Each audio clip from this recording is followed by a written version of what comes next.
Desde pequena sempre ouvi lendas e histórias assustadoras, as quais eu sempre via como ficção, até porque sou, ou melhor, era completamente ateia. Naquela época, sendo a filha mais nova, com 18 anos recém-completados, eu morava com meus pais, minha avó paterna e meus 2 irmãos mais velhos, em Assunção, capital do Paraguai. Também tinha outro irmão mais velho, fruto de um relacionamento anterior do meu pai, que é peça fundamental nesta história. Infelizmente digo tinha, pois meu irmão Emílio perdeu a vida em um acidente de trânsito causado por um homem sob efeito de álcool, enquanto ele esperava o ônibus para ir à faculdade. Isso aconteceu em 2019, um ano antes da pandemia. Talvez pareça fria ao me referir à morte do meu irmão, mas só convivemos com ele no último ano de sua vida. Sua mãe sempre o manteve afastado de nós devido ao rancor que sentia pelo meu pai.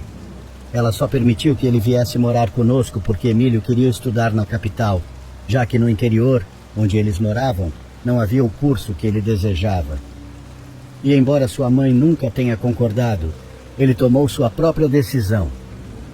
Isso é algo pelo qual ela sempre culpou meu pai, acusando-o de ter tirado seu filho apenas para entregá-lo à morte.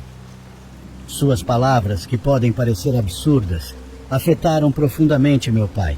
Elas o fizeram carregar uma grande culpa, quando tudo o que ele queria era finalmente passar tempo com seu filho, dar-lhe a oportunidade de estudar o que ele queria e oferecer-lhe um lar aqui. O dia do funeral do meu irmão foi terrível para o meu pai. Além da dor de perder um filho tão amado, ele teve que suportar uma humilhação pública, quando, ao final da cerimônia, a ex-esposa lançou-lhe uma infinidade de insultos e maldições na frente de todos os presentes, culpando-o publicamente e jurando vingança.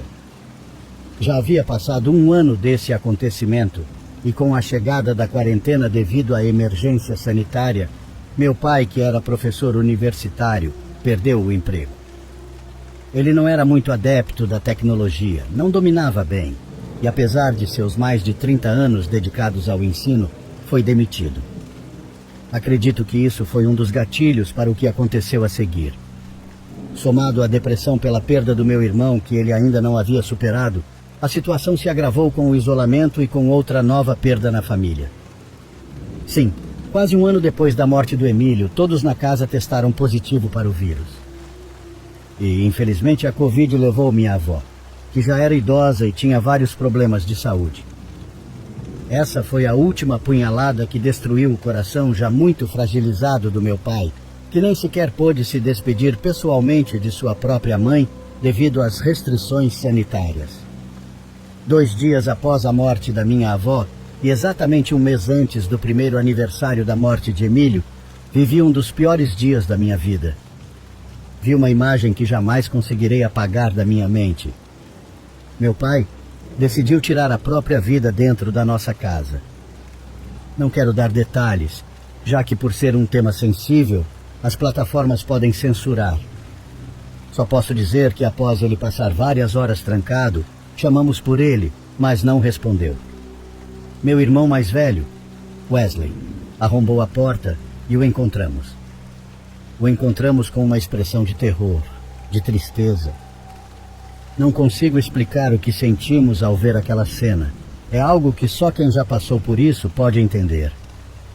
No centro da cama, meu pai havia deixado uma carta e uma fotografia dele com Emílio quando criança. Isso, junto às presenças que chegaram depois desse dia, foi a única coisa que ele nos deixou. Me recusei a ler aquela carta por muito tempo. Eu ainda era muito jovem para entender a depressão, e em minha dor cheguei a odiar meu pai. Sentia que ele era um covarde por nos deixar sozinhos, e não havia explicação para o que ele tinha feito. No primeiro mês após tudo isso, eu estava tão distraída que nem percebi que várias coisas diferentes haviam começado a acontecer em minha casa. Várias vezes sonhei, ou melhor dizendo, tive pesadelos com a imagem do meu pai morto, às vezes me pedindo perdão. Minha mãe e meus irmãos insistiam para que eu acendesse uma vela para ele, lesse a carta e o perdoasse, dizendo que talvez ele não estivesse em paz sem o meu perdão, mas eu sempre me recusei, até que tudo saiu de controle. Um dia chegou à nossa casa a mãe de Emílio, que disse vir nos dar os pêsames, embora na verdade o tenha feito com zombarias, pois sentia que finalmente tinha sido vingada pela morte de seu filho. Naquele momento, fora de mim, admito que a expulsei de casa empurrando-a, e naquela noite voltei a ter pesadelos. Ao acordar, senti de repente uma tristeza tão grande que não sei como explicar. Era como se algo apertasse o meu peito e eu tivesse dificuldade para respirar. Chorei amargamente e comecei a sentir uma sensação pesada no ambiente, algo insuportável. Decidi sair para tomar um copo d'água, mas ao passar pela sala, vi meus irmãos e minha mãe sentados, conversando. Eram aproximadamente 3 da madrugada. Me aproximei deles e, sem dizer nada, meu irmão Wesley me perguntou: "Você também sentiu isso? A sensação de tristeza? Nós estamos há 2 semanas sem conseguir dormir, mas não te contamos nada porque parecia que você não estava sentindo. Nos últimos dias, quando isso acontece, nos reunimos aqui para rezar, pois achamos que talvez seja o que nosso pai precisa, por causa de como ele se foi. Só assim fica um pouco mais suportável estar nesta casa." Eu não havia sentido nada até aquele momento, mas depois daquela noite comecei a notar muitas outras coisas. Por exemplo, um dia no altar que tínhamos em casa, a foto do meu pai começou a ficar preta, até que praticamente não se via mais nada. Cada vez que substituíamos a foto, algo acontecia com ela. Caía, quebrava ou simplesmente não durava muito tempo no altar. Descobrimos que aquela sensação horrível e inexplicável diminuía bastante se mantivéssemos as luzes apagadas e rezássemos no escuro. E eu, embora fosse ateia, comecei a fazer isso. Num fim de semana, fiquei sozinha em casa, já que meus irmãos estavam fazendo horas extras no trabalho. Tentei relaxar e dormir cedo, mas quando a noite chegou, o medo se apoderou de mim, pois eu sabia o que viria. A tristeza, a escuridão. Apaguei todas as luzes e fui me deitar, mas um som de uma porta se abrindo me acordou. Olhei a hora e eram 23 em ponto. Pensei que fosse meu irmão que havia voltado, então me levantei. Ao descer as escadas, vi uma sombra passar muito rápido. Chamei meu irmão pelo nome, mas ele não respondeu. Fiquei em silêncio, parada no meio das escadas, e naquele momento ouvi um sussurro que foi ficando cada vez mais alto, até se transformar num grito bem atrás de mim. O pior é que a voz era muito parecida com a do meu pai, mas ao mesmo tempo distorcida, como se fosse de outro mundo. Juro por tudo que mais amo que aquela coisa me falou: "Você tem medo? Tem medo do seu pai? Venha até mim. Não tenha medo. Eu vou te mostrar o que você tanto quer ver. Vou te mostrar como é o inferno, ou para onde vão aqueles que tiram suas próprias vidas." Corri escada acima, mas ao chegar no topo, aquela sensação de peso não me deixou avançar. Parecia que algo queria que eu ficasse ali para ouvir o que tinha a me dizer. Tentei me lembrar de alguma oração, qualquer uma, e não me lembrando de nenhuma, comecei a orar de forma aleatória. Comecei a gaguejar, e o que quer que fosse aquilo começou a rir de mim, dizendo que não importava o que eu fizesse, que eu não receberia ajuda de Deus porque, no fundo, eu não acreditava nele. Tentei subir de novo, mas nervosa acabei caindo da escada que é feita de piso cerâmico e desmaiei. Só acordei quando meu irmão chegou e me ajudou. Lamento se a história é longa, não quero sobrecarregar vocês, mas essas são apenas algumas das coisas que aconteceram. Embora tenham se acalmado por muito tempo depois disso, lentamente estão voltando a acontecer em minha casa. Desta vez isso também está afetando meus irmãos e minha mãe. Espero ter coragem para contar tudo o que está acontecendo agora. O que descobri sobre o exato momento da morte do meu pai e o que dizia sua carta. Por agora, é hora de me despedir. Mando um abraço a todos que estão vivendo com ausências.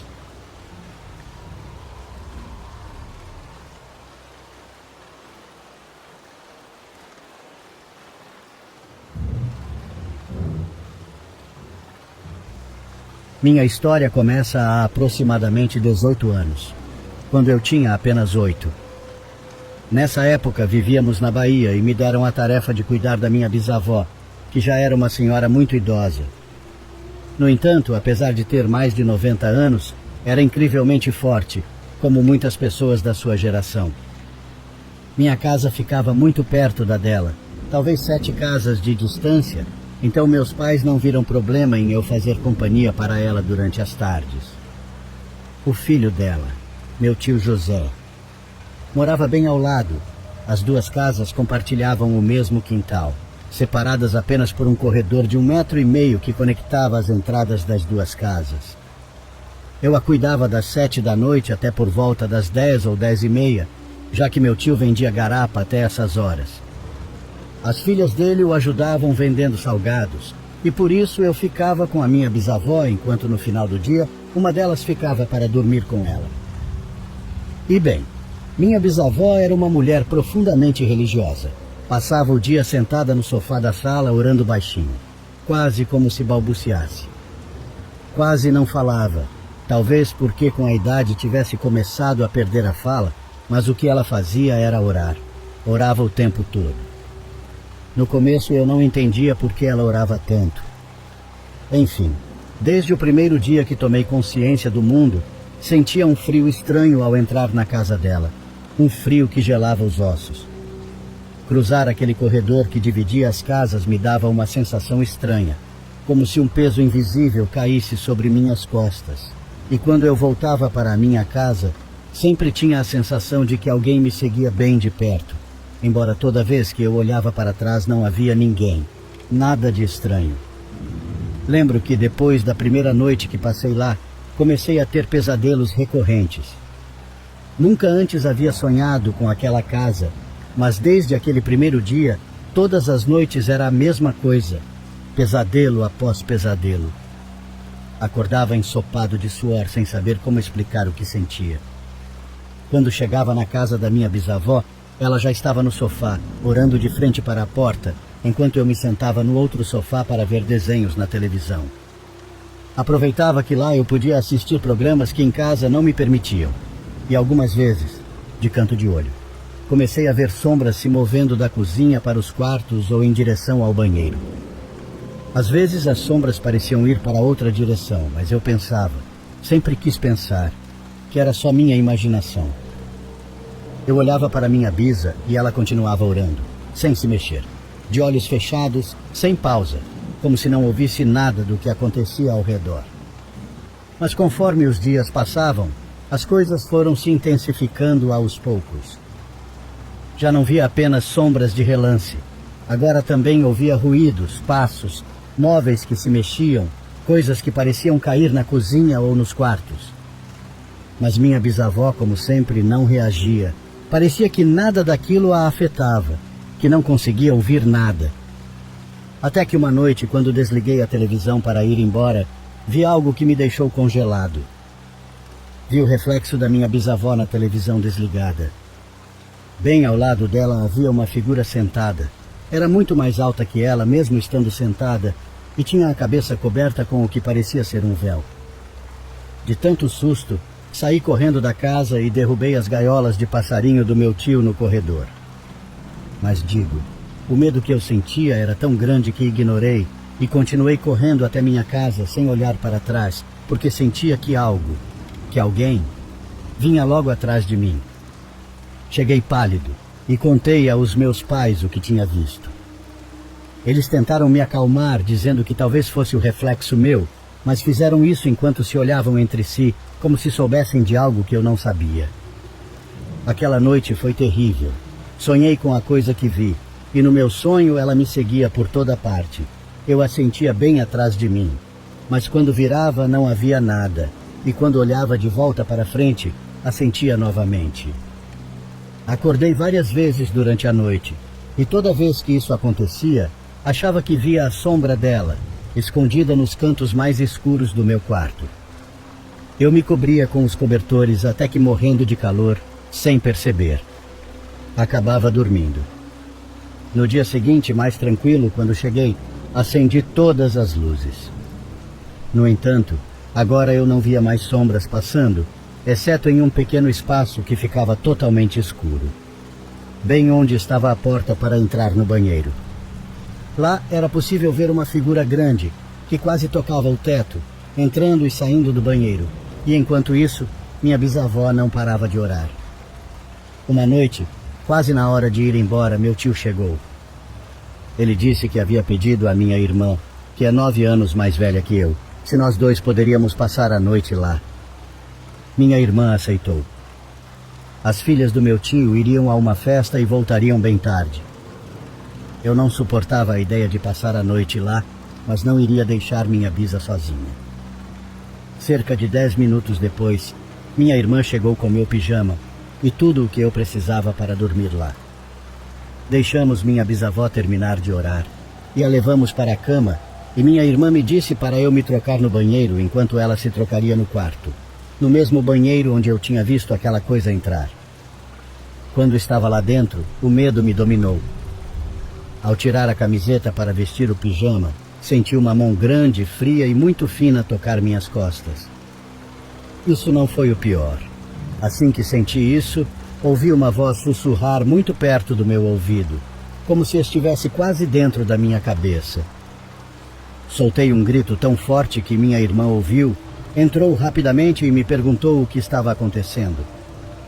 Eu contei a ela tudo o que vinha vendo, o que acabara de sentir e o que acabara de ouvir. Ela me acalmou e ficou comigo até que eu terminasse de me trocar e de escovar os dentes. No caminho para o quarto, passamos pelo quarto da minha bisavó e a vimos sentada na cama, orando, embora nós a tivéssemos deixado deitada, com a porta fechada. Nós a deitamos de novo e fomos para o quarto onde dormiríamos. De acordo com as instruções do meu tio, deixamos a porta aberta caso minha bisavó precisasse de algo. No quarto, só havia uma cama e uma janela pela qual entrava um pouco da luz do poste da rua.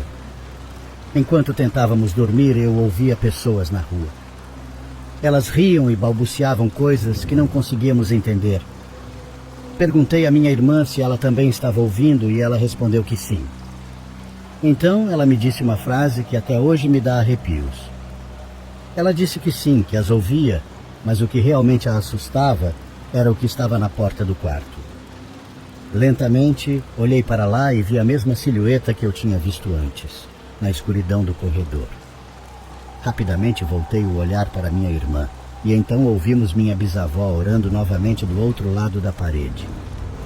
Quando olhamos de volta para a porta, a silhueta havia desaparecido. Decidimos ir ao quarto da minha bisa, onde a encontramos novamente sentada. Convencemos ela a se deitar novamente e voltamos ao nosso quarto. Ao chegar, encontramos muitas das nossas roupas e sapatos espalhados pelo chão, como se alguém os tivesse jogado ou puxado das gavetas. Recolhemos tudo em silêncio, literalmente engolindo o choro, e embora ainda aterrorizados, tentamos dormir. Na manhã seguinte, com os primeiros raios de sol, nos levantamos, nos trocamos e fomos acordar minha bisavó. Quando entramos, ela já estava sentada, orando como sempre. A levamos para a sala e ela continuou orando. Por mais que tentássemos, ela não parava de orar. Pouco depois, meu tio chegou, nos agradeceu e nos ofereceu dinheiro, mas não aceitamos. Fomos embora sem sequer nos olharmos. Quando contamos aos nossos pais o que havia acontecido, eles revelaram algo. Nos contaram que a janela do quarto onde dormimos dava para o que muitos anos atrás era uma viela, onde traficantes torturavam e matavam algumas pessoas. Além disso, antes de construírem parte da casa, nos disseram que uma pessoa havia sido assassinada na área da cozinha e do banheiro. Isso nos deixou paralisados e acho que entendemos que os murmúrios que ouvimos poderiam ter sido até as últimas palavras dessas pessoas antes de morrer. Talvez minha bisavó soubesse de tudo o que acontecia na casa. Talvez fosse por isso que ela orava o tempo todo. Não encontro outra explicação lógica para que ela orasse sem parar, dia e noite, sempre que estava acordada. Desde então, nunca voltei a entrar naquela casa. Sempre encontramos alguma desculpa para não voltar. 5 anos depois, minha bisavó faleceu, e a casa ficou desocupada. Meu tio acabou arrumando uma mulher e foi morar com ela. Minha mãe conta que semanas depois de sua morte, uma das minhas tias foi limpar lá e, ao entrar, encontraram pegadas no pó, como se alguém tivesse caminhado da cozinha ao banheiro ou ao quarto da minha bisavó. Isso acontecia todas as vezes que tentávamos limpar. Sempre havia pegadas ou coisas jogadas sem explicação. Há poucos dias fomos retirar alguns móveis da casa. A primeira coisa que notamos ao entrar foram pegadas, e no final do corredor, nas sombras do banheiro, estava novamente aquela mesma silhueta que vi tantos anos atrás. Essa imagem me fez lembrar de muitas coisas que eu havia esquecido, e desde então tenho tido pesadelos completamente lúcidos. Esses pesadelos me fazem pensar que, seja o que for, nunca o deixamos para trás.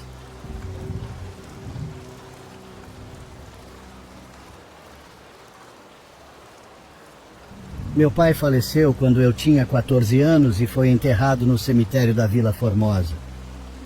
Sim, aquele enorme cemitério, gigante e largado, onde a noite parece cenário de filme. Alguns anos depois, quando eu tinha 16 ou 17 anos, acompanhei minha mãe para visitar o túmulo do meu pai. Tudo estava normal. Devia ser 1 ou 2 horas da tarde quando chegamos ao cemitério. Bem, chegamos ao túmulo, busquei água para limpar a plaquinha, deixamos algumas flores e fizemos uma oração. Como disse, tudo ocorreu normalmente.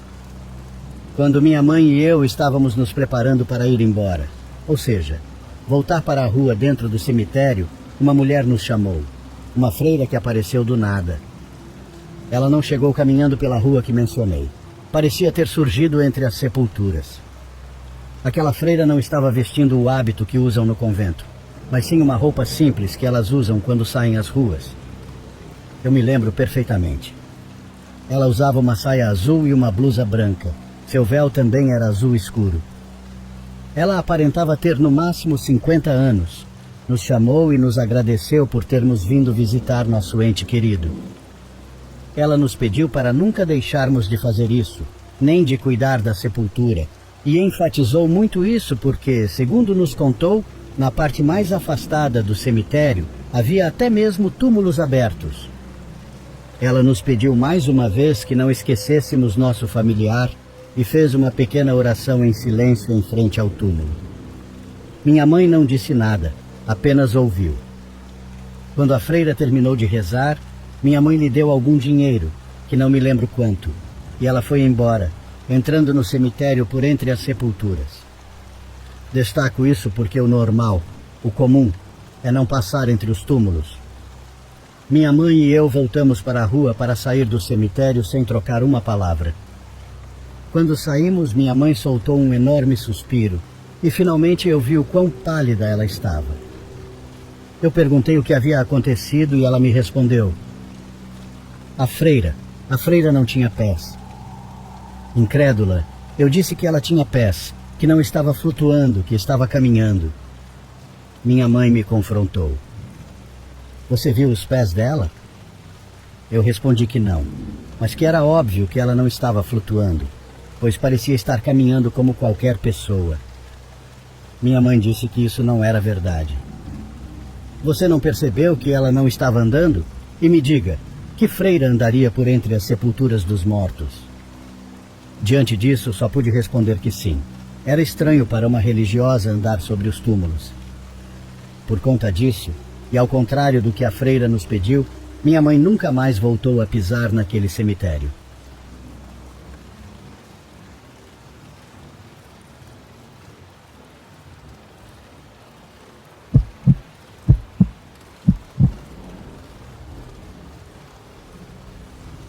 Se não me lembro mal, eu tinha cerca de 10 anos, quando minha família e eu fomos ao rancho do meu avô, que ficava em um povoado chamado San José de las Lomas, no município de Temuaya, no estado do México. A propriedade do meu avô está localizada bem em frente ao cemitério de São José, a pouco mais de 1,5 km de distância. Entre o cemitério e a casa do meu avô havia apenas uma ravina. A casa do meu avô tinha 2 andares. Embaixo ficava a cozinha com um grande fogão a lenha e no final 3 quartos. Em um deles, minha família e eu nos hospedávamos quando íamos visitar. No andar de cima, havia um sótão que se interligava com o celeiro, onde as espigas de milho eram secas para depois serem moídas. Esse sótão não tinha porta. Ele estava acima da porta por onde saíam as vacas e dava exatamente de frente para o cemitério. Quando criança, eu gostava muito de estar lá em cima, pois me dava a sensação de estar em um castelo e constantemente subia para olhar a paisagem, já que havia binóculos que serviam justamente para vigiar o gado.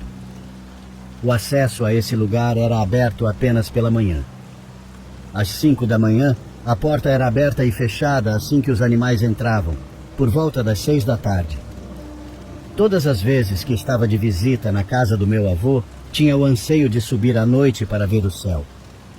Então, em uma ocasião, prestei atenção onde minha tia Marta deixava as chaves e mais tarde, naquela noite de outubro, depois de jantarmos, fomos dormir. Fiquei esperando até a meia-noite, quando soube que todos estavam dormindo, para sair do quarto, ir à cozinha pegar as chaves e subir ao sótão. Já lá em cima, sentei-me em um balde de metal e fiquei olhando para o céu e para os arredores por um tempo, até que chamaram minha atenção umas luzes amarelas que piscavam à distância. Peguei os binóculos. Após alguns instantes, consegui focar e percebi que elas estavam dentro do cemitério.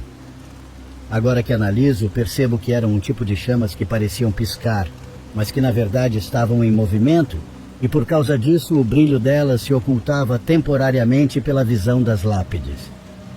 Devido à distância, não conseguia ver com clareza, e além das chamas, havia pessoas ali.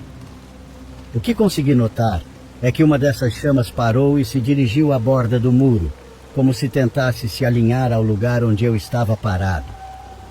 Nesse momento, um dos cachorros começou a latir e o outro a uivar simultaneamente, como se aquele movimento da luz à distância os tivesse provocado.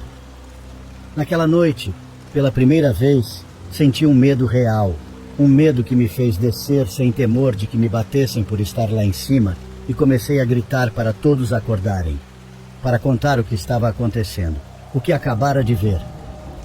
Os primeiros a acordar foram minha tia Marta e meu avô Justino. A eles contei o que estava acontecendo e rapidamente nos reuniram no corredor dos quartos, pedindo que não acendêssemos as luzes. Meu avô e minha tia subiram ao sótão e ouvi a voz do meu avô dizendo: Marta, pega os facões, põe água benta e me dá. Pega um rosário e comecem a rezar.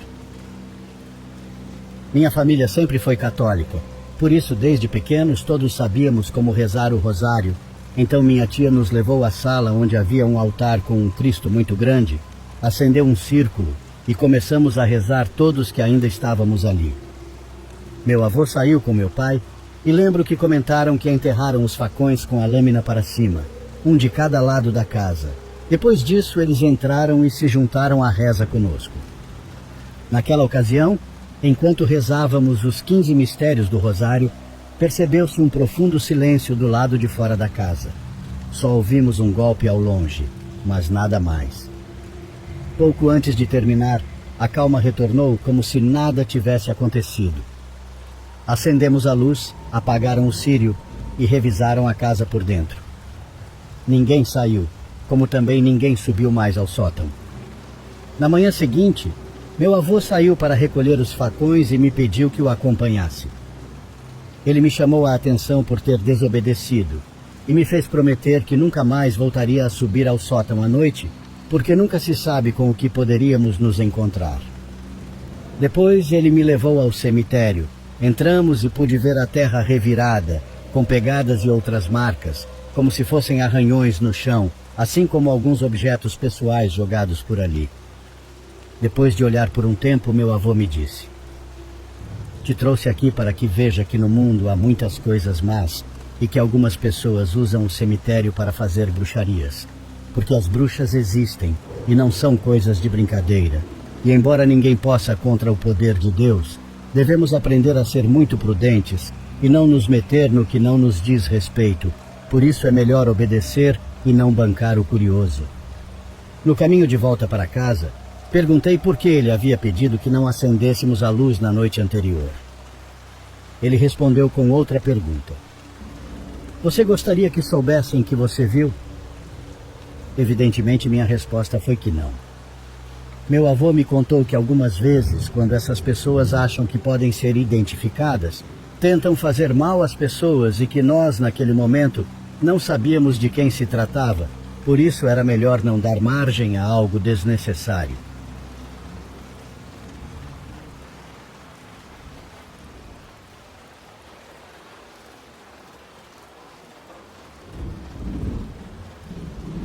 E vou contar algo que aconteceu com meu priminho há 13 anos, aqui na Carolina do Norte, onde vivemos.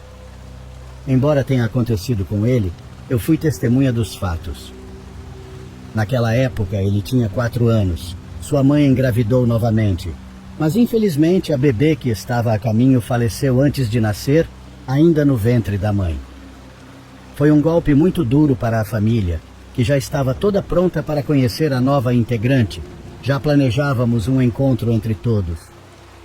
Mas no final nos reunimos de qualquer jeito, agora para acompanhar os pais no sepultamento daquele anjinho que esteve tão perto de chegar à terra. Havia apenas palavras tristes e lamentos. Não entendíamos por que um bebê tão esperado teve que partir sem sequer chegar até nós, porque sua vida terminou antes de começar. A cerimônia terminou e cada um voltou para sua casa. Mas eu, naquela época, era muito próxima do meu tio e da sua família. Nos visitávamos constantemente porque morávamos no mesmo condomínio. Eles estavam bem abalados e iam muito ao cemitério para visitar o túmulo e levar flores. E em uma dessas ocasiões, meses após a morte dela, me convidaram para acompanhá-los na visita. Foi assim que vi todo aquele ritual que eles tinham, como limpavam sua tumba e como falavam com ela. Tudo parecia normal, nada fora do comum. Mas por alguma razão senti a sensação de estar sendo observada naquele lugar. Terminamos a visita e eu voltei para casa. E depois fiquei sabendo de algo. Algo que aconteceu com meu primo. É que nós o deixamos sem supervisão. Ele começou a brincar e a explorar os arredores. Como devem imaginar, na área de crianças há muitas tumbas decoradas com balões, flores, brinquedos e até doces. Mas nunca imaginamos que, em sua inocência, ele fosse pegar um daqueles brinquedos, um patinho de borracha, daqueles amarelos que flutuam quando as crianças tomam banho na banheira. Seus pais não notaram que ele levava o brinquedo até estarem em casa, mas não deram muita importância. Era apenas uma travessura de uma criança, afinal. No entanto, a partir desse momento, a vida diária começou a se tornar insuportável para ele. O pobre menino parecia ter medo o tempo todo. Não queria nem mesmo ir ao banheiro sozinho. Chegava a fazer suas necessidades na roupa. Ele chegou a dizer à sua mãe, quando ela o dava banho, que do outro lado da banheira havia um menino que falava com ele. Mas sua mãe, sem poder vê-lo, tentava convencê-lo de que não havia ninguém lá, que era apenas sua imaginação. Mas depois, todos em casa começaram a sofrer com aquela presença. Começaram a ouvir ruídos que vinham do banheiro ou do quarto quando ninguém estava lá, quando todos estavam na sala ou na cozinha. O ambiente ficava cada vez mais pesado com o passar dos dias, a ponto do menino não conseguir comer. Ele não conseguia ficar sozinho nem por um momento sem que começassem a ouvir seus gritos de terror. Havia algo que parecia um menino, que o incomodava o tempo todo. Já não havia como não relacionar o que estavam vivendo com aquele brinquedo que ele tinha pego do cemitério. Então decidiram devolvê-lo. Foram ao cemitério unicamente para isso, para devolvê-lo. Meu priminho os guiou e mostrou onde tinha pego. Colocaram o brinquedo de volta no lugar onde pertencia e se desculparam pela ação do pequeno. Em seguida, fizeram uma oração pela alma da criança naquela tumba e voltaram para casa, desta vez garantindo que seu filho não tocasse em nada mais. Ninguém acredita, mas as coisas voltaram ao normal. As sensações estranhas, os ruídos, o medo do meu primo desapareceram. Ele parou de ver aquele menino e voltou a aproveitar os banhos de espuma na banheira.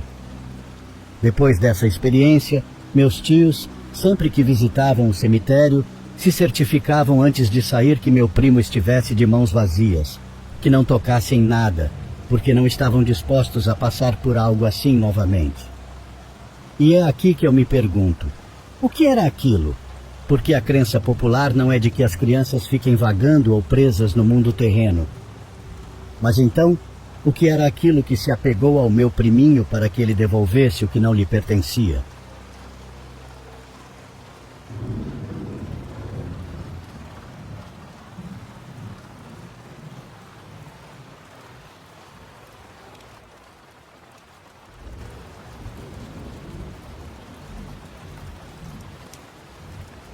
Na metade da década de 80, o meu pai comprou uma casa no município de Cotia, São Paulo, no bairro Granja Viana. Nós só usávamos a casa nos finais de semana. Era uma casa muito boa, com piscina e churrasqueira.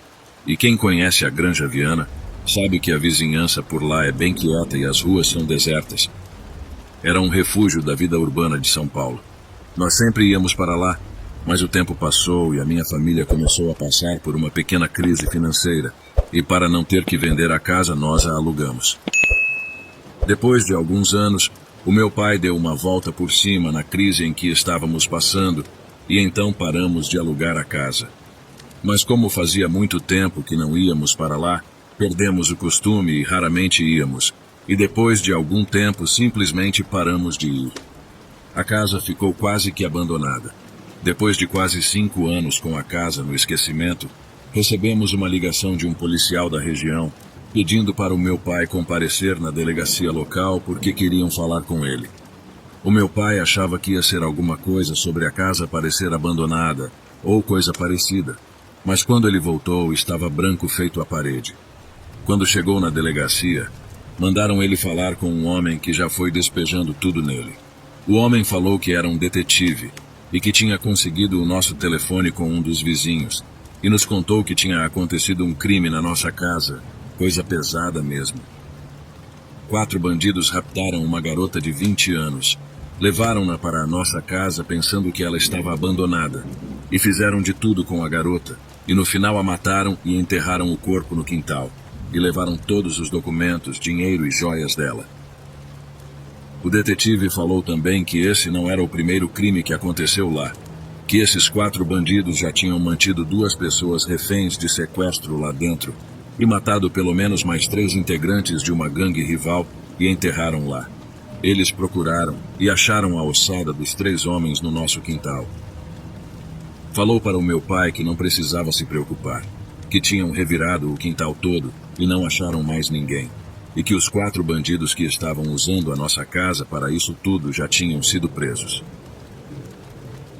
O meu pai estava arrasado. Tinham invadido o nosso paraíso e transformado ele num inferno.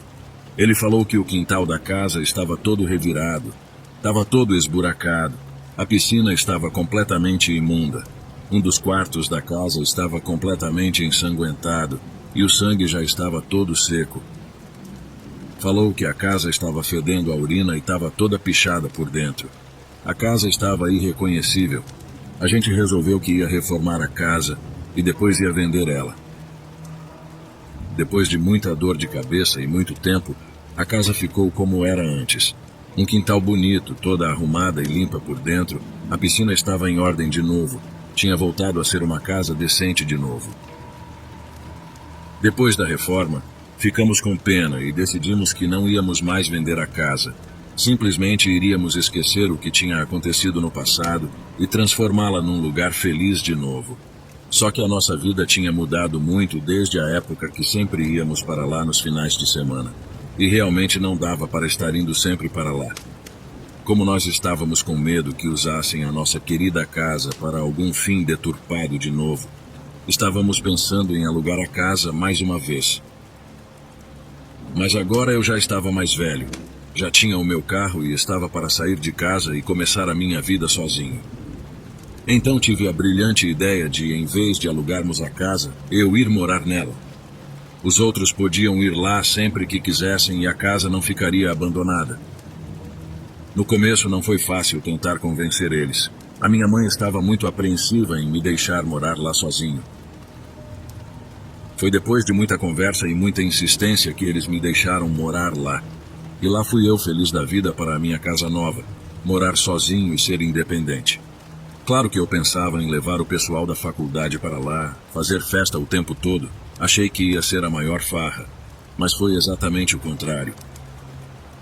Com o tempo eu acabei me acostumando com a viagem diária para a faculdade, e nem todos os meus amigos estavam dispostos a ir até lá. A casa era bem grande. Tinha 5 quartos, todos suítes, 3 salas, uma cozinha grande e área de serviço. Eu acabei me sentindo muito sozinho naquela casa enorme e ficava deprimido constantemente. Depois de um tempo, os meus pais me deixaram chamar alguns amigos da faculdade para morar comigo. Logo eu consegui convencer 2 amigos e uma amiga a irem morar comigo. A vida depois disso começou a virar uma festa lá dentro. A gente se dava bem, nos respeitávamos muito e tratávamos a garota que estava morando conosco feito nossa irmã. Com o tempo vieram as festas, já que agora tinha carro suficiente para levar e trazer quem quisesse para lá. Numa dessas festas, um pessoal se juntou na sala de TV e começou a contar histórias de terror. Só que era uma história mais fraquinha que a outra e não estava assustando ninguém, até que eu resolvi abrir a minha boca. Eu contei a história dos bandidos que tinham pegado a menina e depois de fazê-la passar por aquele inferno todo, mataram ela num dos quartos lá em cima. O pessoal ficou quieto, porque realmente era algo pesado e realista, diferente do que estavam contando. Estava aquele silêncio todo quando alguém me perguntou se aquilo realmente era verdade, porque se fosse mentira era uma piada de muito mau gosto. Eu jurei que era verdade, até que alguém gritou lá do fundo: "Vamos fazer a brincadeira do copo lá em cima nesse quarto e chamar o espírito da mulher então." Quando ele falou isso, a minha espinha gelou e todos os pelos do meu corpo se arrepiaram. O povo começou a gritar: vamos lá!" E então lá fomos nós. Eu peguei um copo na cozinha e subi com alguns colegas que estavam na sala da TV, enquanto o restante do pessoal ficou lá embaixo na festa. Só uma coisa que eu não mencionei antes. Este quarto ficava sempre vazio. Só tinha uma cama, um criado mudo e uma poltrona lá dentro, mais nada.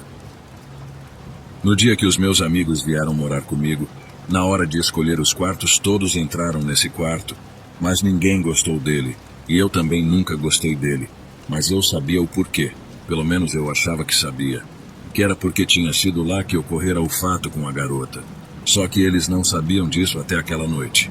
Nenhum de nós 4 gostava de entrar lá, nem de passar em frente. Dava uma angústia. Quando nós entramos no quarto, empurramos a cama para perto da parede e puxamos o criado mudo para o meio do quarto. Colocamos o copo em cima dele e em seguida um monte de letras escritas em pedaços de papel em volta e 2 pedaços maiores escritos sim e não. Acendemos 4 velas e demos para 4 pessoas, nós estávamos em 9, para segurarem em volta da gente, para podermos ver as letras, e apagamos as luzes. O cara que estava comandando o show falou que era bom que só 3 pessoas colocassem o dedo em cima do copo para não dar muita interferência.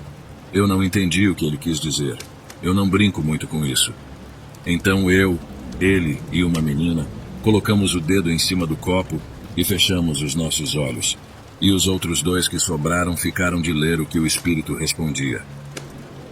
Nós 3 fechamos os olhos e começamos a tentar nos comunicar com o espírito. Depois de alguns minutos com o copo parado, eu achei que não ia acontecer nada, mas de repente o copo começou a se mexer. Primeiro foi só um pouquinho para o lado. Eu achei que tinha sido um dos outros 2 que estavam com o dedo no copo que tinham mexido ele. Então eu falei: "Quem mexeu o copo?"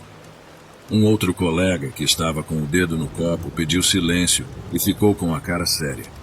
Ele realmente estava levando aquilo a sério, então eu fechei os olhos de novo. Um de meus amigos perguntou se tinha algum espírito presente. O copo se mexeu devagar. Um dos 2 que estava lendo o que o espírito dizia falou: "O copo foi pro sim." O outro que estava fazendo as perguntas perguntou qual era o nome do espírito. Depois de alguns segundos, o copo começou a se mexer, ia de um lado para o outro, para frente e para trás.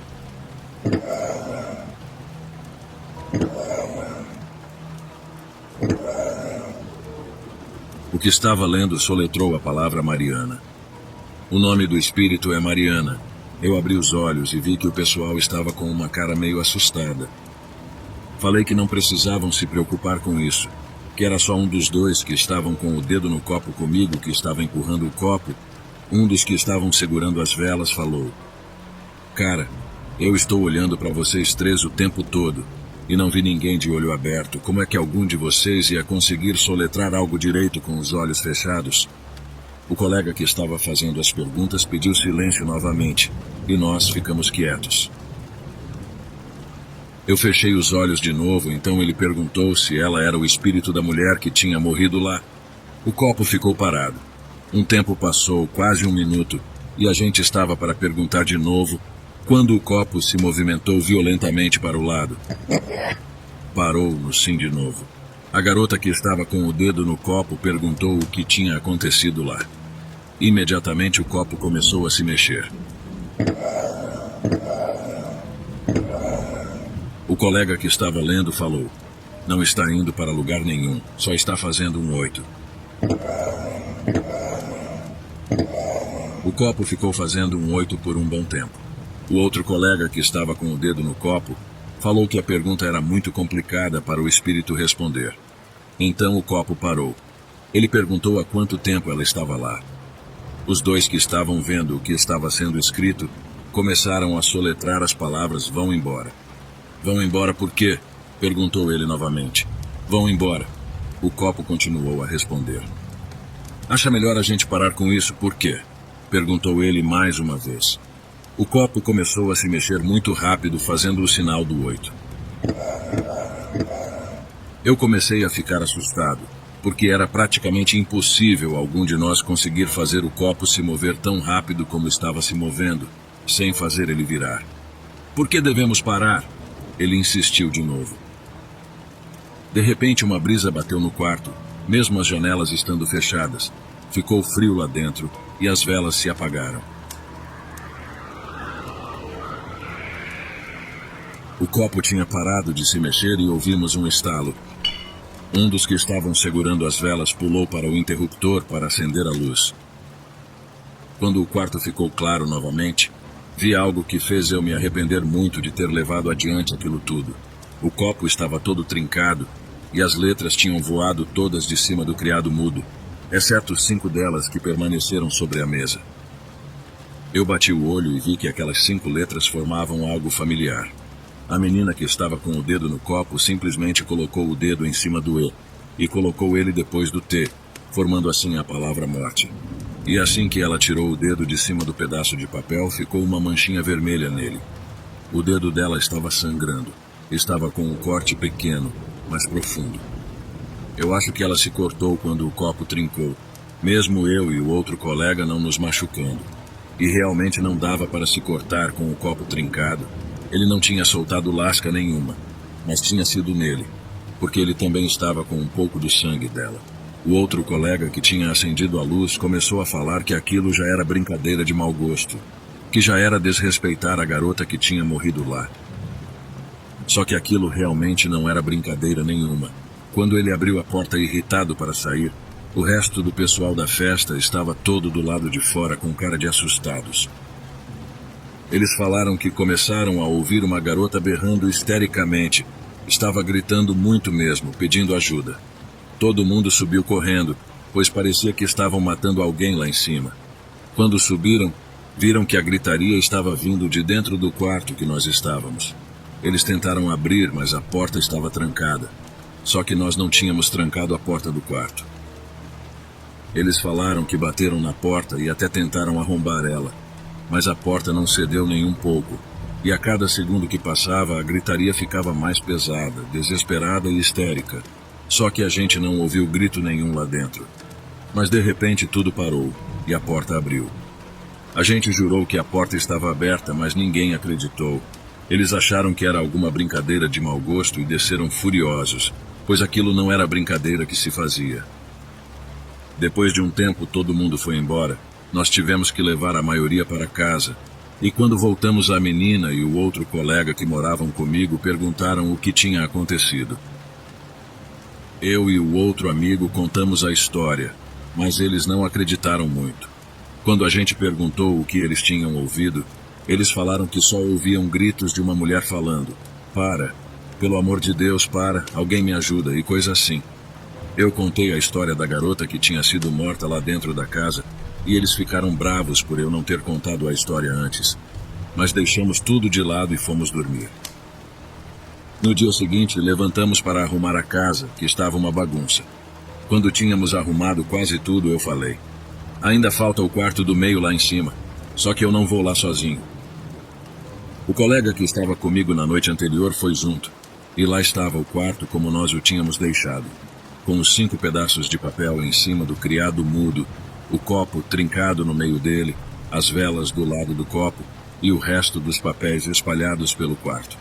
A gente pegou tudo correndo, colocou num saco de lixo e jogou fora. Depois daquele dia, coisas estranhas começaram a acontecer pela casa. Sussurros pelos cantos, portas batendo com violência, mesmo sem ter corrente de ar dentro da casa, luzes que acendiam e apagavam, e às vezes uns gritos que vinham do andar de cima que rasgavam a alma. Era algo que dava um medo desgraçado. Um dia estávamos nós 4 chegando da faculdade, estávamos no mesmo carro. Quando nós saímos do carro, eu olhei para a casa e vi uma sombra na janela. Eu fiquei apavorado, mas quando os outros olharam, já não tinha mais nada na janela. Eu fiz todo mundo revirar a casa toda, mas não achamos ninguém lá dentro. Depois de algum tempo, os nossos nervos já estavam à flor da pele, qualquer barulho e a gente já pulava assustado. Não demorou muito para que os outros começassem a deixar a casa também. Primeiro foi um dos rapazes. Ele deixou pago o aluguel de 2 meses, mas falou que não ficava mais lá, que não aguentava mais acordar no meio da noite com a impressão de que tinha alguém no quarto dele. Várias vezes a gente o achou dormindo no sofá da sala de manhã. Depois de 1 mês foi a garota que foi embora. O quarto dela ficava do lado do quarto que a menina tinha sido morta. Ela falou que de noite escutava batidas nas paredes, vindas do outro quarto. E se ficasse tudo quieto, ela podia ouvir um choro bem baixo perto da parede.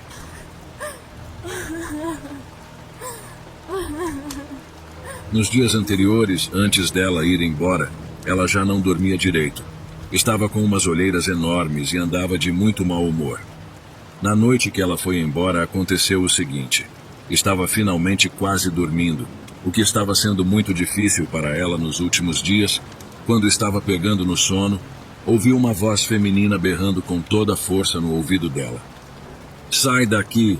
Vai embora! Me deixa em paz!" Ela levantou-se da cama com um pulo, acendeu a luz rapidamente, mas não tinha mais ninguém no quarto dela, só ela mesma.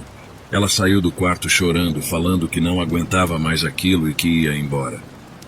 A gente conseguiu acalmar ela, mas ela simplesmente pegou algumas coisas, entrou no carro e foi embora. Ela voltou no final de semana para pegar o resto das coisas dela e nunca mais pisou naquela casa de novo.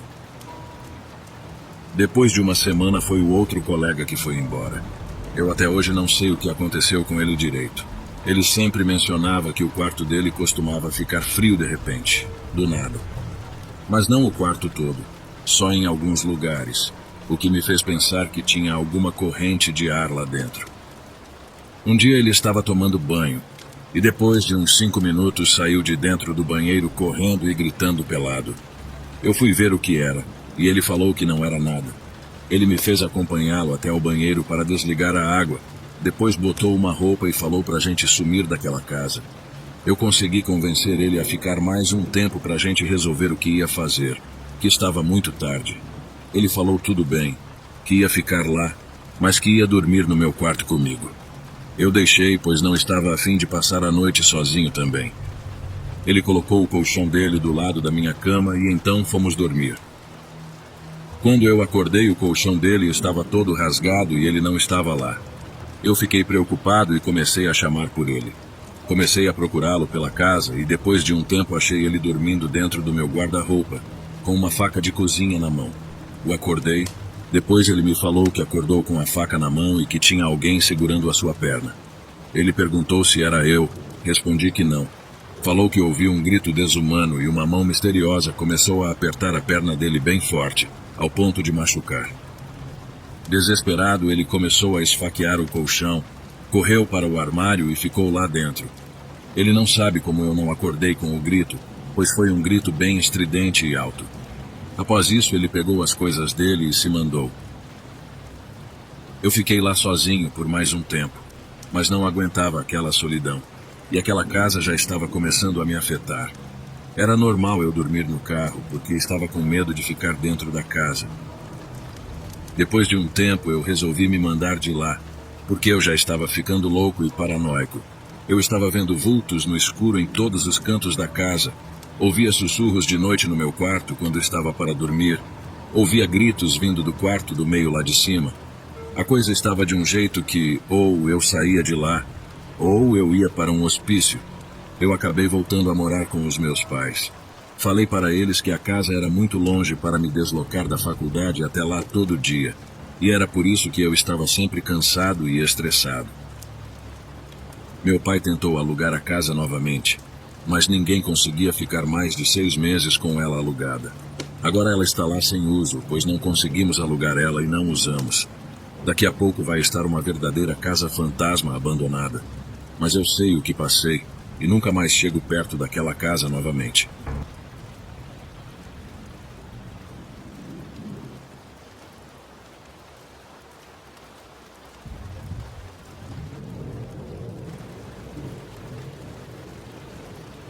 Quero relatar um fato aqui, não assustador, mas sim um relato que podemos chamar de Lei do Retorno. Recentemente recebi a visita de um colega do estado de São Paulo aqui na minha casa. Vamos chamá-lo de Paulo. Não quero expor a identidade dele por receio de represálias de pessoas que podem estar ligadas à vítima desse acontecimento. Aconteceu que anos atrás Paulo fez um concurso para um município onde ele morava. No ano seguinte, um novo prefeito assumiu o mandato. Nesse período, o prefeito se recusou a chamar as pessoas aprovadas no concurso realizado pelo prefeito anterior. Paulo, que estava entre os aprovados, entrou com um mandado de segurança que a juíza local determinou que fosse cumprido. O prefeito considerou isso uma afronta, mas acabou aceitando a contratação de Paulo. Ele me contou que passou a sofrer muitas perseguições políticas por parte desse prefeito e sua equipe. Em meio a isso, seu filho de 3 anos adoeceu. E Paulo precisava se ausentar durante o dia para levar seu filho ao tratamento, já que ele estava enfrentando paralisia infantil. O salário de Paulo sempre atrasava devido à postura da gestão. E em um mês crítico, o prefeito atrasou seu salário exatamente quando ele precisava comprar um remédio caro para o filho. Paulo tentou pedir emprestado, mas ninguém tinha o valor necessário. Implorou para que dessem o recado ao prefeito, mas a equipe, por ordem dele, ignorou. Naquela mesma noite, o filho de Paulo entrou em crise e veio a falecer no caminho do hospital. Paulo ficou em pânico, sabendo que era o único na prefeitura e que não tinha recebido pelo trabalho. Além disso, soube que o prefeito havia dito que se dependesse dele, o filho de Paulo morreria e que não pagaria na hora que ele queria.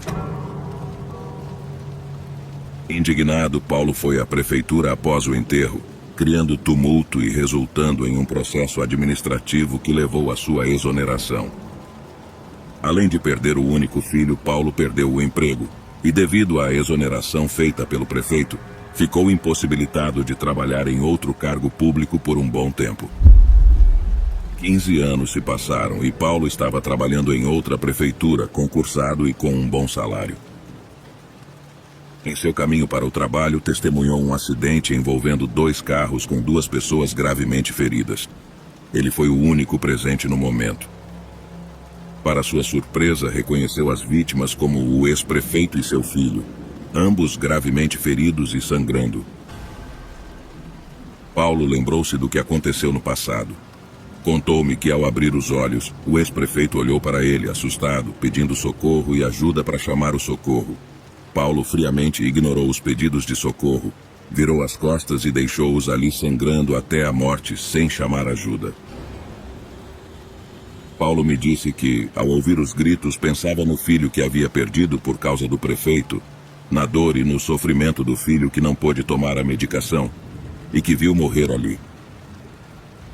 Para ele foi uma grande vingança que estava esperando, sem sujar as suas mãos. Eu não condenei a atitude dele, pois imagino a dor de perder um filho, pois também sou pai.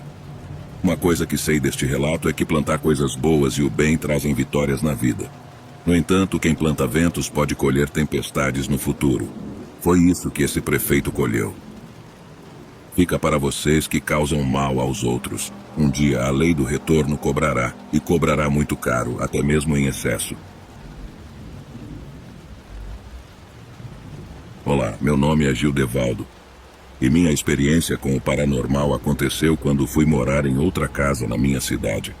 No começo, nada demais acontecia. No entanto, um dia, ao chegar do trabalho, minha mulher relatou que, estando de costas para o armário da cozinha, um copo caiu sozinho no chão. Não dei muita atenção para o que ela me disse, mas, ao passar algum tempo, os eventos começaram a acontecer com mais frequência. Meu filho, que é autista, ficava vendo TV no quarto quando, de repente, a TV mudava de canal e se desligava sozinha. Isso aconteceu várias vezes. Certa vez, enquanto conversava com minha mulher na sala, o aparelho de som ligou sozinho em um alto volume. Ela pegou o controle para baixar o som, mas o controle não funcionava e o volume ia aumentando cada vez mais. Minha mulher teve que tirar o som da tomada para parar. Ela também me disse que, quando tinha pesadelos, via a sombra escura de um homem em frente ao nosso quarto. Outro fato que aconteceu foi quando saí de madrugada para trabalhar. Minha mulher colocou o celular ao lado da cama e depois foi dormir. Ao acordar, o celular estava em outra posição. Ela ficou um pouco confusa com a situação e resolveu ir ao banheiro. Quando voltou, o celular havia desaparecido. Ela procurou por toda a cama, mas não o encontrou. Então teve a ideia de pegar outro telefone e ligar para o celular desaparecido. O som saía debaixo da cama e lá estava o celular misteriosamente embaixo da cama. Muitos outros fenômenos inexplicáveis aconteceram enquanto morávamos nessa casa. Tudo isso só parou depois que nos mudamos para outra casa, graças a Deus. Tudo que relatei aqui é verdadeiro. Hoje vivemos em paz, mas esses acontecimentos ficaram em nossas mentes para o resto da vida. Me chamo Lucas, tenho 20 anos e sou do Ceará, de uma cidade metropolitana da capital. Gostaria de compartilhar uma experiência que vivi, simultaneamente assustadora e maravilhosa. Quando eu tinha 14 anos, tinha o hábito de dormir por volta da meia-noite, devido ao meu costume de ficar mexendo no celular até tarde. Na época, dividia o quarto com meu irmão, eu na cama e ele em uma rede ao lado. Minha cama ficava entre duas paredes, com um vão entre ela e uma das paredes. Em uma noite, ao verificar o horário no meu celular e constatar que já era meia-noite, decidi ir dormir. Lembro de ter guardado o celular e deitar. Logo em seguida, despertei com uma vontade de ir ao banheiro. Ao tentar me levantar, percebi que meu corpo estava paralisado. Não conseguia mexer um dedo sequer. Ao lado, meu irmão dormia tranquilamente. Foi então que vi uma criatura sombria, apenas sua silhueta visível. Descrevo-a como um homem vestido de plumas negras e névoa, sendo sua silhueta a única característica discernível. Essa entidade começou a subir na minha cama em minha direção, e a sensação do colchão afundando sob seu peso permanece vívida em minha memória. Ela desapareceu em cima de mim, apertando meu pescoço e me pressionando contra a cama. Nesse momento, lembro apenas do desespero. Tentei chamar meu irmão, mas sem sucesso. Não conseguia me movimentar, nem mesmo gritar. Naquela época, eu estava em fase de transição religiosa. Saindo do catolicismo para a Umbanda, recorria às orações católicas, como o Pai Nosso e Ave Maria, mentalmente. No entanto, a cada prece, a entidade me apertava mais e gargalhava em minha direção. Passei muito tempo orando, mas não obtive resposta. Sem mais forças para lutar, minha visão começou a embaçar e decidi buscar outra ajuda. Em meu pensamento veio Oiá, conhecida no Brasil como Yansan, a orixá da batalha e das tempestades. Lembro do último pensamento pedindo ajuda para vencer aquela batalha espiritual. Um clarão intenso tomou conta do quarto, revelando a figura de uma mulher vestida com roupas de guerra vermelhas, segurando uma espada com o rosto coberto. O clarão dissipou a criatura, e eu acordei abruptamente, sentindo uma forte dor no pescoço. Dirigi-me ao banheiro e vi marcas no meu pescoço, como se algo tivesse apertado. Olhei o celular, eram 3h20. Não consegui mais dormir. Permaneci deitado, enrolado, passando o tempo todo chorando. Até hoje não compreendo completamente o que ocorreu, mas sou imensamente grato pelo livramento e por Oiá, que veio em meu socorro.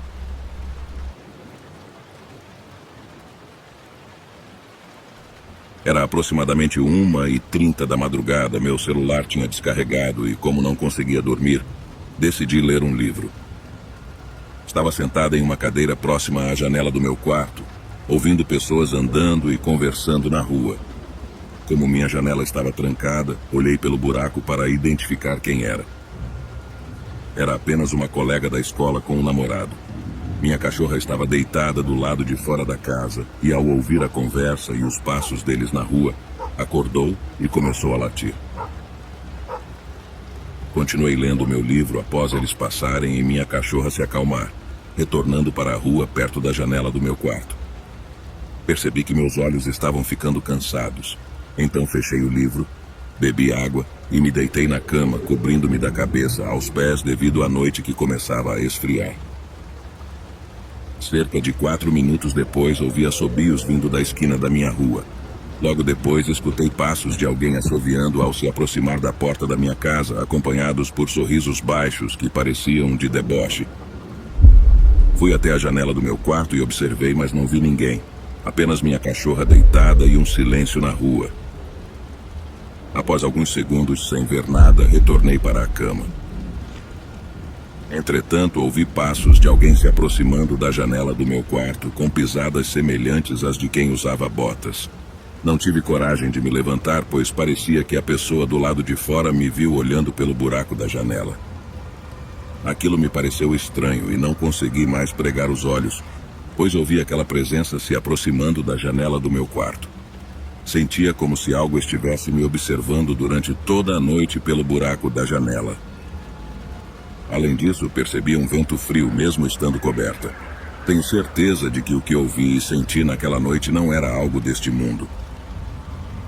Se fosse uma pessoa, minha cachorra certamente teria reagido, pois ela se assustava com qualquer barulho na rua e teria latido e se manifestado se visse alguém na janela do meu quarto.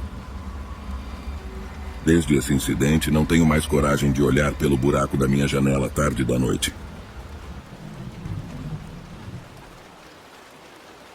Quero compartilhar um relato que aconteceu comigo, mas não quero revelar meu nome por motivos de segurança.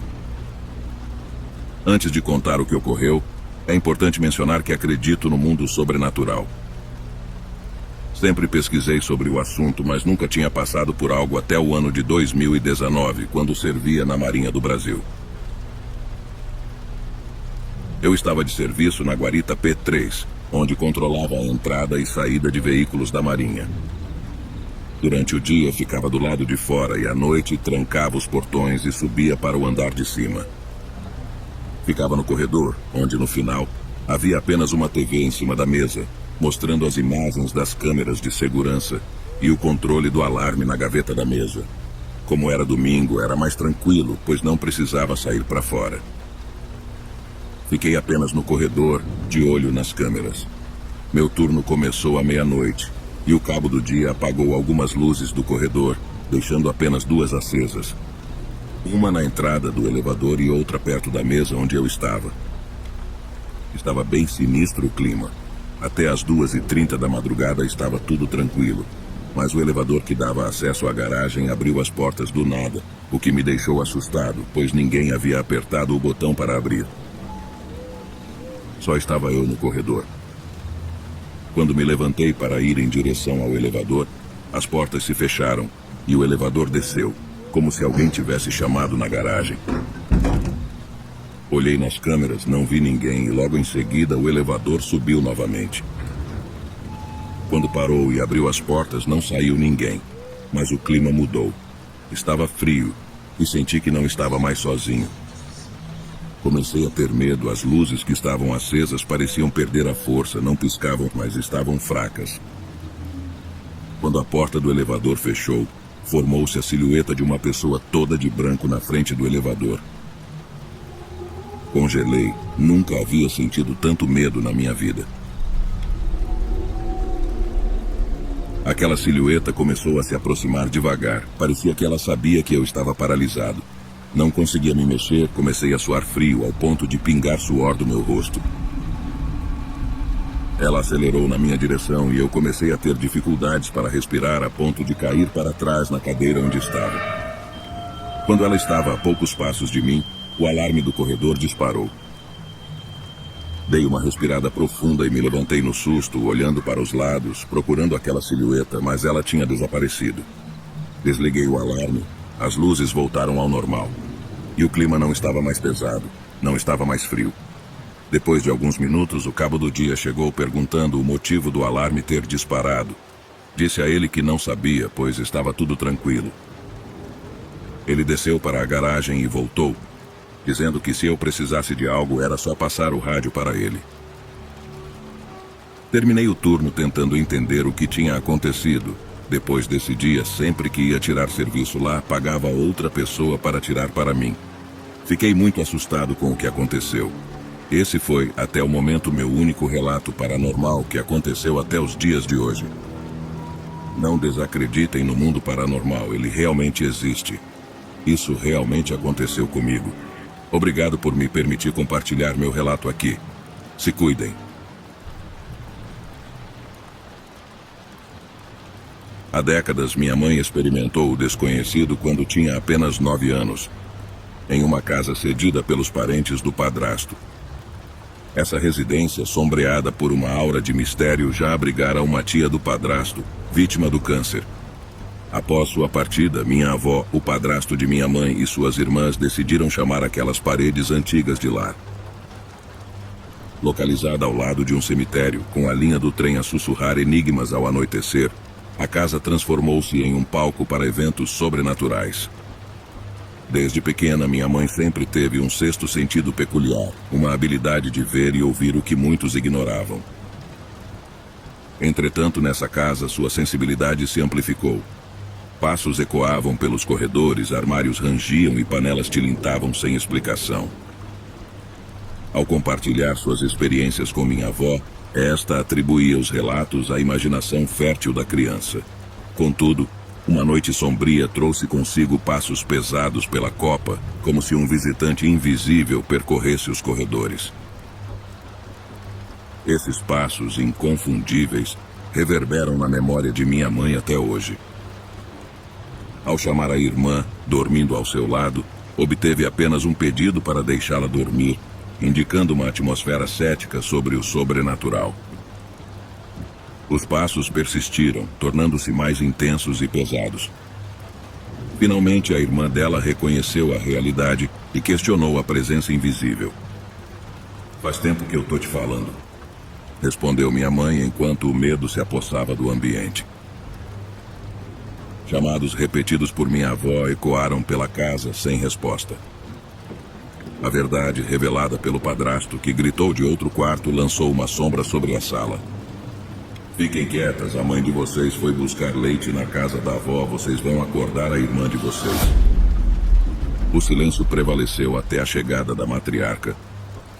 No dia seguinte, ao compartilharem a experiência com minha avó, surpreendentemente ela confessou também ouvir passos e panelas sendo mexidas. Outras situações bizarras permearam a casa, como a visão de uma inexplicável criança na cama de minha mãe, sem qualquer justificação. O medo aumentou, mas foi subjugado por uma aparente normalidade forçada. À medida que minha mãe alcançava os 12 anos, um novo capítulo desse enigma se desenrolava. Ao entrar em casa, Uma figura feminina de branco emergiu do quarto da minha avó, evocando a imagem da Iemanjá. A visão da figura da criança na cama foi novamente presenciada pela minha avó, que, buscando respostas, procurou um centro espírito. A explicação: a criança almejava um pirulito semelhante ao do seriado Chaves. Quanto à mulher de branco, permaneceu um enigma para minha mãe. Em uma escavação no quintal, ela descobriu utensílios antigos, sugerindo uma ligação com espíritos que possivelmente perambulavam pela casa. Contudo, essas não foram as únicas narrativas a emergirem daquelas paredes enigmáticas. Sou Clayton, vou contar mais uma história da casa da minha avó.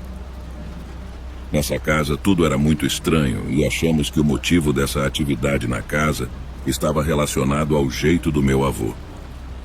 Ele era temente a Deus, mas também lia o livro Necronomicon, que, para quem não está familiarizado, é o livro dos mortos.